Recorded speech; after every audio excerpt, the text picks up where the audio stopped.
leader in Lutheran Church. I'm Deacon Tammy, worship leader, and I have some people here with me. These are people who are gifted in the culinary arts.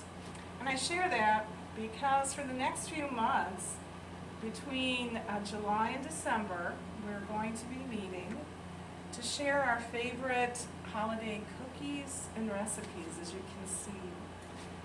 We're preparing for Advent and Christmas and starting early because we keep those memories and the spirit of Christmas and Advent in our hearts throughout the year. You might ask why. We're doing this, sharing stories about the significance of cookies and bread and recipes. We're doing it because it shares a sense of belonging. And today, there are many people who feel alone or experiencing the stresses of every day. But sharing stories brings a sense of belonging, a sense of comfort, a sense of care, and this is an opportunity to share. So what we're going to do this morning is invite you to find your nearest table. Sit down. Be aware of all the stressors and things that you have going on. Maybe you have a checklist for the day. Be aware of that, and that's okay. Take a moment to get situated. Comfy chair. Then you set the table. Think about some of your most formative memories that happened around the table. Those kitchen conversations you've had, those dining room discussions you've had, maybe recently, perhaps in the distant past. This is a time to sit and remember, to consider the significance of these stories. So we'll give you a moment.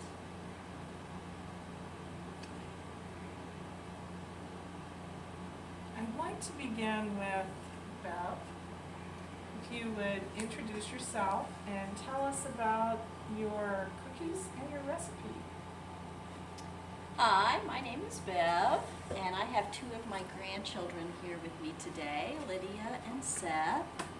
And the cookies that I chose to bring are these peanut butter chocolate kiss cookies.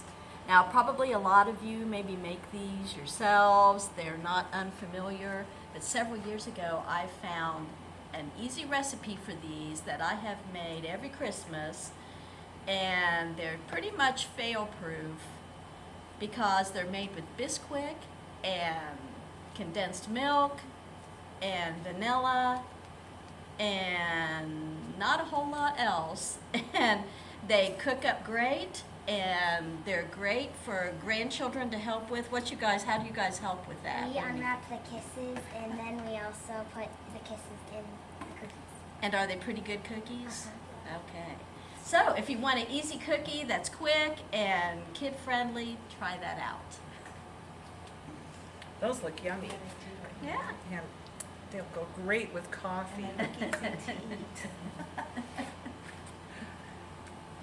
Joyce, share a little bit about your bread recipe and the story that goes with that. Well, we normally only, from what I understand, do one cookie recipe, but I'm gluten-free, and there's a lot of really wonderful things you can get that are gluten-free, and so I made banana nut bread that is gluten-free and pretty much oil-free, and that follows my diet.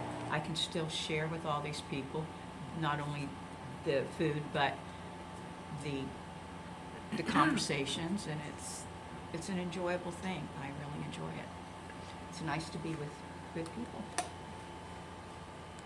Oh, recipe.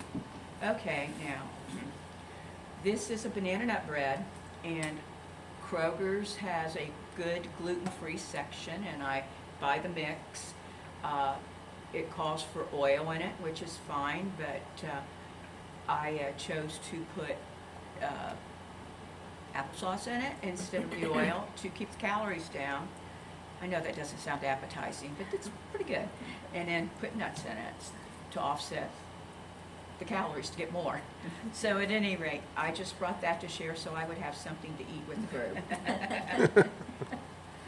Lucky us. What kind of nuts? Walnuts. Black I've walnuts? been having. This is my Aunt Jenny. We have some other folks with us as well, along with Bev and Joyce. We have Jean, Carol, and Gladys, who also are wonderful bakers. So for all of us, do these cookies and bread bring up any memories for you? The cookies do. Do they? My mother, I mean, she was like your grandmothers and your mother. She would bake, and me, Judy, and Tina would all, after Thanksgiving, Mom would make 2 to 3 different kinds of cookies every day, right up until Christmas. So we go, Mom's baking. So, we'd all be over there. She'd load us up a gallon baggie. I mean, it was just like automatic. After Thanksgiving, we was getting cookies. And this was one of her cookies. Oh, really? Yes. For many years, we had cookie bake. All the aunts and cousins would get together. There'd be a lot of us. And we would make a dozen, it got either a half a dozen or a dozen of the cookies we were bringing, and we gave that many to each person. So we did this close to Christmas. So at Christmas, you had a huge variety of different cookies. You made one, quite a few of one, but still, and then you wrote the recipe. I actually made a recipe book scrapping with all these recipes, and it's very near and dear to me every time I make one of the things. Because it makes me remember the cookie bakes. Those were fun times, weren't they, Aunt Jean? They were. We had great times.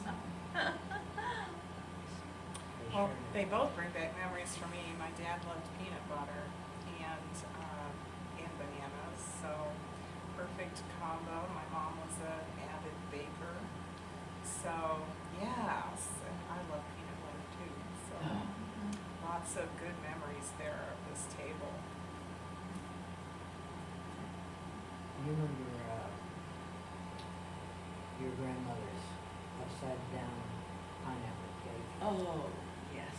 that she made in an iron skillet? Oh, gosh. That sounds good already. Oh, it was delicious. Grandma made cornbread at least once, usually twice, every day. Oh, my Oh, gosh. goodness. This was their big bread source. Yeah, My- it was. There was always fresh cornbread at her house. Had to You be can white almost, flour. you can almost smell that. That and lard. That's a no-no now. Yes, it is. Yes, it is. You want to be health conscious Yes. and all the But, you know, recipes. And Sometimes, sometimes, you'd rather have that than that. Moderation. Moderation in all all things. I'm not good at moderation. Very true. We all need treats. Truth. Well, I thank don't you. know, I eat anything I want. I'm gaining weight. Wow, that's That is good. That's good. Well, thank you for all your stories. Perhaps for those of you who are watching, some of these stories spoke to your heart and brought back memories for you. We invite you to share those with us. This video will be posted on our website along with the recipe and how to get in touch with us. So we hope to hear from you. Thank you for this time together. We invite you to join us each month as we gather around the table to share stories. Jesus spent a lot of time around tables, sharing and listening to stories. And we hope that he is invited to your table